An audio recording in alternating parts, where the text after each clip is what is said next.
Assalomu alaykum hurmatli obunachilar. Mana bugun Gujettakon bog'iga keldik. Bog'imizdan video qilgani.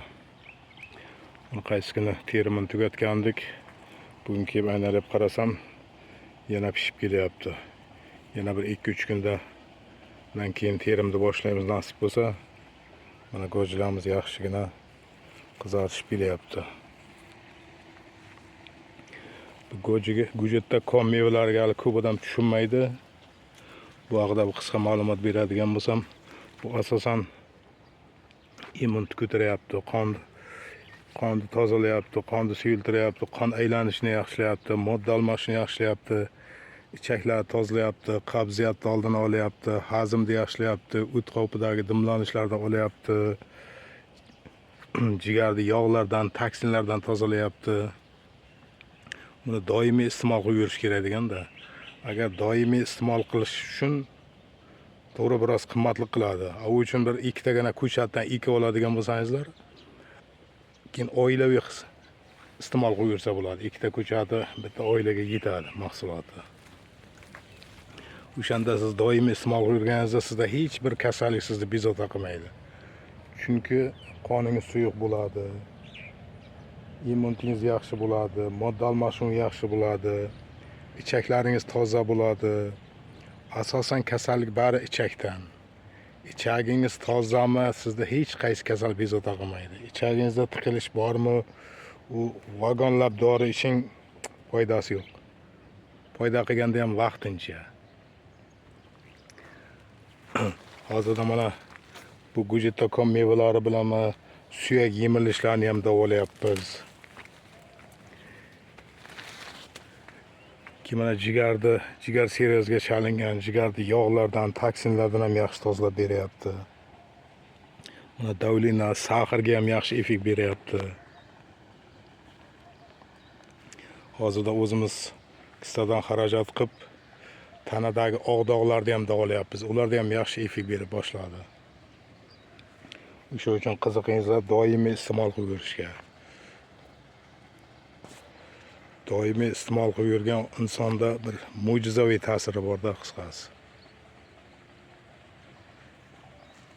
U bir marta ichdim, 2 marta ichdim, ya 100 gram ichib qo'ydim, u ishtimani hal qilmaydi.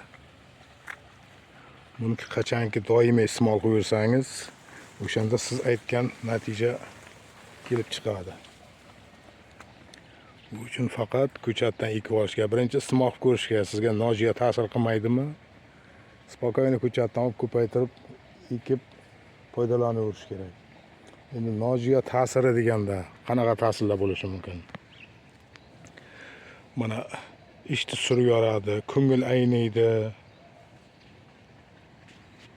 Keyin me'yordan ko'p iste'mol qilib qo'ysangiz, davlinani ko'taradi yoki davlinani tushirib yoradi ayrim insonlarda. O'sha nojo'ya ta'sirlari bo'ladi. Atak ta'mi yaxshi. O'sha uchun ham aytilganki, me'yordan ko'p iste'mol qilib qo'yilmasin.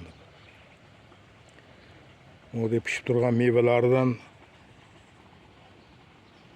ertalabdan abedgacha 10 dona iste'mol qilsa bo'ladi. Abeddan keyin kechgacha bo'lgan vaqtga yana 10 dona shunaqa 10 pishib turgan katta-katta mevasidan.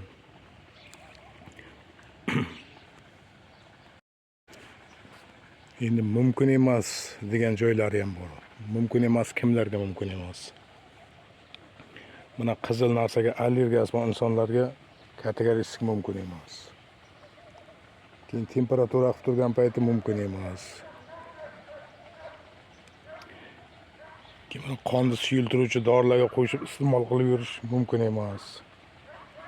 3 yoshdan pastga bolalarga mumkin emas. Emizikli ayolga mumkin emas. Homilador ayolga mumkin deyilgan, faqat doktorda ko'rsatmasi bilan. Bu Gujettakon mevalariga tushunadigan doktorning o'zi yo'q. O'sha uchun ularga ham mumkin emas. Kam iste'mol qilsa bo'ladi, chunki u tarkibida B vitamini bor. B vitamini keyin vitamin B1 vitaminlari bor, B3. Mana bolaning rivojlanishiga juda bir yaxshi narsa. Mana B6 vitamini bor, u ziyon qilishi mumkin. O'sha uchun ehtiyot bo'lish kerak.